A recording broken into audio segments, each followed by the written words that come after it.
Friends பாருங்கள், இதான் நம்ம கடை. ஃபுல்லாக நீங்கள் இன்னும் பார்க்கல. பாருங்கள், இந்த சேரெல்லாம் ஸ்டூடெண்ட்ஸ் உட்காந்து தைக்கிறதுக்கு இந்த மிஷினு. இதை இங்கே 2 சேரு, இது ஒரு மிஷினு. இது பெரிய மிஷின்லேயும் உட்காருவாங்க சிலர்.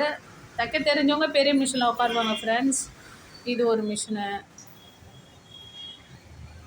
இது ஓவர்லாக் மிஷினு. இதில் ஏன் 3 கண்டு இருக்குது, நீங்கள் ஏன் 2 போட்டிருக்கீங்கன்னு கேட்காதீங்க. ஒன்று வந்து கீழே வச்சுருக்கேன், ஏன்னா பெருசாக இருக்குது. இதில் வச்சு ஓவர்லாக் போட முடியல, அதுக்காக வந்து நான் கீழே வச்சுருக்கேன். அது வந்து 3 தான், ஆனால் வந்து 2 இங்கே போட்டிருக்கேன், ஒன்று கீழே வச்சுருக்கேன் ஃப்ரெண்ட்ஸ். இது ஓவர்லாக் மிஷினு. ஓவர்லாக் மிஷின் போட்டால் தான் உங்களுக்கு ஃபினிஷாக இருக்கும். பாருங்கள் ஃப்ரெண்ட்ஸ், இதுதான் நம்ம கடை. இப்போ கஸ்டமர் யார் வந்தாலும் ட்ரெஸ்ஸு ஸ்டிச் பண்ணி, இப்போ இந்த மிஷினில் நான் தைப்பேன், மாற்றி மாற்றி இதுலேயும் தைப்பேன், இந்த மிஷின்லேயும் தைப்பேன் ஃப்ரெண்ட்ஸ். நான் ஒரு ப்ளவுஸ் தைச்சிட்டு இருக்கேன். அங்கே பாருங்கள், இன்னொரு பட்ஸ் வச்ச ப்ளவுஸு. அது இல்லாமல் இங்கே பாருங்கள், இப்போ வந்து யாராச்சும் வந்தாங்கன்னா ஃப்ரெண்ட்ஸ், இங்கே வந்து ட்ரெஸ் இங்கே மாற்றுறதுக்கு ஒரு ஏற்பாடு இது.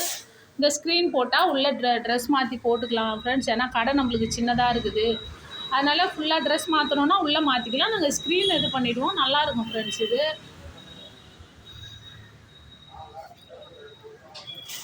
ட்ரெஸ் மாற்றிட்டா இப்படி ஓப்பன் பண்ணிக்கலாம்.